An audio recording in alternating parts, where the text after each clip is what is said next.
అందరికీ నమస్తే. Welcome to సమయం. ఈరోజు జీఎస్టీ గురించి మాట్లాడదామని మీ ముందుకొచ్చాను. సెంట్రల్ గవర్నమెంట్ మనకి జీఎస్టీ స్లాబుల్ని 2కి కుదించింది. అంటే యాక్చువల్‌గా 3 5%, 18% లగ్జరీ ఐటెమ్స్ మీద 40%. సరే 40% పక్కన పెట్టండి. అది ఎందుకంటే లగ్జరీ ఐటెమ్స్ లేకపోతే లగ్జరీ కార్లు కొంచెం మధ్య తరగతి వాళ్ళకి సంబంధం లేని స్లాబ్ అది. మధ్య తరగతి వాళ్ళకి సంబంధం ఉన్న స్లాబులు 2 5%, 18%. ఇంతకుముందు ఉన్న 12%, 28% స్లాబులను తీసేశారు. 5%, 18% స్లాబులు మాత్రమే ప్రస్తుతం ఉన్నాయి. అయితే నిన్న ఈరోజు మీడియాలో కానివ్వండి లేదా ఈరోజు ప్రింట్ మీడియంలో కానివ్వండి మనకు వచ్చింది ఏంటంటే చాలా వరకు రేట్లు తగ్గిపోతున్నాయి. ముఖ్యంగా మధ్యతరగతి వాళ్ళకి అంటే ఇంట్లో వాడుకునే సబ్బులు, టూత్ పేస్ట్లు, పప్పులు ఏమైనా నిత్యావసర వస్తువులు వాటన్నిటికి కూడా జీఎస్టీ 18% నుంచి 5% చేశారు. లేదా కొన్ని వాటికేమో 28% నుంచి 5% చేశారు. ఇట్లా మొత్తం మీద మనకి ఇంట్లో వాడుకునేవి లేదా పిల్లలకి స్కూల్కి పెన్సిల్స్, బుక్స్, ఎరేజర్స్, షార్ప్నర్స్ ఇలాంటివన్నీ వీటి మీద మొత్తం కొన్నిటి మీద లేదు జీఎస్టీ, కొన్నిటికి 5% జీఎస్టీ ఉంది. సరే ఈ ఎంతెంత ఉన్నాయి, ఎంత పర్సెంట్ ఉంది, 5% ఉందా లేకపోతే 18% ఉందా, ఈ విషయాలన్నీ పక్కన పెడదాం. ఇప్పుడు ఏంటంటే 5% రావడం వల్ల రేట్లు తగ్గిపోతాయి అనే విషయాన్ని అయితే క్యారీ చేస్తున్నారు అందరికీ. కానీ అసలు ప్రాక్టికల్గా చూసుకుంటే అసలు నిజంగా రేట్లు తగ్గుతాయా? ఎందుకంటే కొన్ని ఉదాహరణలు చూద్దాం. ఉదాహరణకి మనం మన లోకల్గా మన ఇంటి దగ్గరలో ఉన్న ఒక షాప్కి వెళ్తాం. ఒక కోల్గేట్ టూత్పేస్ట్ తీసుకుంటాం. టూత్పేస్ట్ ఒక 60 రూపాయలు అనుకుందాం దాని రేటు. లోకల్ షాప్లో పెద్దగా డిస్కౌంట్లు ఏవి ఇవ్వరు కాబట్టి ఎంఆర్పి రేట్లకి ఇస్తారు కాబట్టి మీరు 60 రూపాయలు దానికి ఇచ్చేసి మీరు టూత్పేస్ట్ తెచ్చుకుంటారు.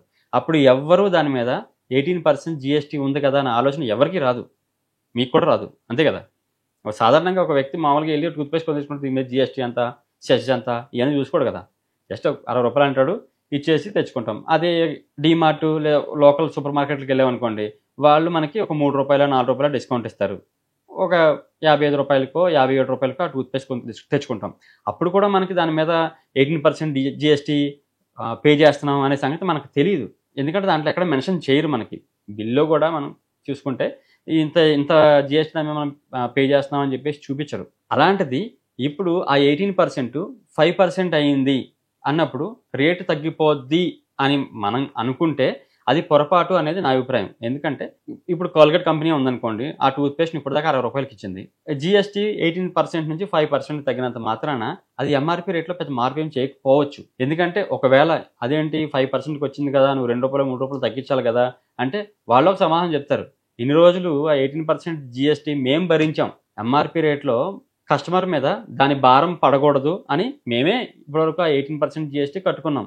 ఇప్పుడు మాకు గవర్నమెంట్ తగ్గించింది, ఆ 5% జీఎస్టీ కూడా ఇప్పుడు మేమే భరిస్తాం అని చెప్తారు. అంతే అంతే తప్ప ఈ 60 రూపాయల టూత్పేస్ట్ని 55 రూపాయలు 52 రూపాయలు 53 రూపాయలు చేయరు. ఇదంతా అసలు జరిగే పని కాదు.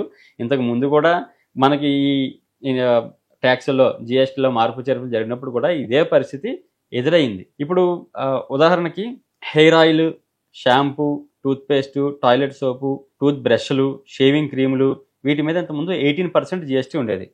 ఇప్పుడు దాన్ని 5% చేశారు. 5% చేసినప్పటికీ కూడా వేటిల్లోని మీరు గమనించండి, సెప్టెంబర్ 22 తర్వాత నుంచి మనకి ఈ స్లాబ్స్ అప్లికబుల్ అవుతాయి. ఆ తర్వాత మీరు గమనించండి, రేట్లలో పెద్ద తేడాలు ఏమీ ఉండవు. పెద్ద తేడా ఏంటి, కొన్ని అయితే ఎంఆర్పీలు మార్చరు, అవే ఎంఆర్పీలు ఉంటాయి. మహా అయితే పెద్ద బాటిల్స్ ఉంటాయి కదా, అంటే ఇప్పుడు షాంపూ అనుకోండి 650 ml లేకపోతే 1 లీటర్ బాటిల్స్ పెద్దవి ఉంటాయి. వాటిల్లో ఏమన్నా ఎక్కువ ఖరీదు కాబట్టి వాటిలో ఏమన్నా జీఎస్టీని ఇంటర్నల్గా తగ్గించుకొని ఎంఆర్పి తగ్గిస్తారేమో కానీ ఇంకా చిన్న చిన్న వాటికైతే మాత్రం అసలు తగ్గే ప్రసక్తి లేదు. ఇప్పుడు pencils, maps, charts, globes, sharpeners, crayons ఇలాంటివి అంటే మన ఇంట్లో చిన్నపిల్లలు స్కూల్కి వెళ్ళే పిల్లలు వాడుకునే వస్తువులు ఏవైతే ఉన్నాయో వాటన్నిటి మీద ఏమీ జీఎస్టీ లేదు. ఇంతకుముందు అది 12% ఉంది. ఎరేజర్ మీద 5% ఉంది, మిగతా అన్నిటి మీద కూడా 12% ఉంది జీఎస్టీ. అప్పుడు మనం ఉదాహరణకి ఇప్పుడు ఒక ఎరేజర్ ఉంది, ఒక ఎరేజర్ని ఒక 5 రూపాయలకి ఇంతకుముందు మనం కొన్నాం. ఆ 5 రూపాయలకి కొన్న ఎరేజర్ మీద జీఎస్టీ పడుతుందనే విషయాన్ని మనం గమనించాం. ఇప్పుడు దానికి ఏమీ జీఎస్టీ లేదు. లేనంత మాత్రాన 5 రూపాయల ఎరేజర్ రేటు తగ్గదు. ఎందుకంటే ఇందాక సేమ్ చెప్పినట్టు ఇప్పుడు అప్సరా కంపెనీ ఉందంటే వాళ్ళు మేము ఇన్ని రోజులు ఆ 5% జీఎస్టీ మేము భరించాం కస్టమర్ బదులు. ఇప్పుడు మాకు గవర్నమెంట్ దాన్ని రాయితీ ఇచ్చింది. అదేదో మేమే తీసుకుంటాం. ఆ రూ. 5 ఎంఆర్‌పీ రేట్ మేము మార్చలేమని చెప్తారు ఆళ్ళు. మారదు కూడా. రూ. 10కి వచ్చే సెలో పెన్ రేటు కూడా మారదు. కాబట్టి మరీ ఎక్కువ పెద్ద వస్తువులు లేతే ఒక కార్‌లనుకోండి, బైకులనుకోండి ఇలాంటివి లేదా టీవీలు, ఏసీలు ఇలాంటి వాటి మీద ఎంఆర్‌పీలో తేడాలు గమనించొచ్చేమో గానీ, ఈ నిత్యావసరంగా వాడుకునేవి, ఈ చిన్న వస్తువులు వీటి మీద జీఎస్టీ 5%కి తగ్గినా, నిల్లైనా సామాన్యుడికి కలిగే వెసులుబాటైతే ఏమీ ఉండదు. జీఎస్టీ తగ్గిన వాటిలకి ఎంఆర్‌పీ రేట్లు తగ్గకపోవచ్చు గానీ, జీఎస్టీ రేటు పెరిగిన వాటికి మాత్రం ఖచ్చితంగా ఎంఆర్‌పీ రేట్ పెరుగుతుంది. ఎందుకంటే గవర్నమెంట్ కూడా మధ్య తరగతి కుటుంబాలను దృష్టిలో పెట్టుకునే ఈ జీఎస్టీ రేట్లను మార్చాయి. ఇప్పుడు చాలామందికి వ్యసనాలుంటాయి. సిగరెట్టు, ఆల్కహాలు, కూల్ డ్రింక్స్ లాంటివి. వీటి మీద ఇప్పుడు జీఎస్టీ 40% అయింది. ఇంతకుముందు 28% ఉండేది. వీటి మీద 40%. సిగరెట్ ప్యాకెట్ ఉందనుకోండి, అది కూడా అంతే. ఒక రూ. 100 పెట్టుకున్నారనుకోండి, దాని మీద ఎవరు జీఎస్టీ ఎంత పడుతుందని ఆలోచించరు. ఎందుకంటే అది ఎంఆర్‌పీ రేట్‌లో కలిసిపోయి ఉంటది కాబట్టి. కానీ ఇప్పుడు ఆ 28% జీఎస్టీ మేమే భరిస్తున్నాం అని కంపెనీలు చెప్పాయి కూడా. ఇప్పుడు దాన్ని 40% చేశారు జీఎస్టీ. 40% చేశారు కాబట్టి ఖచ్చితంగా 40%ని కంపెనీలు భరించవు. ఖచ్చితంగా పెంచుతాయి.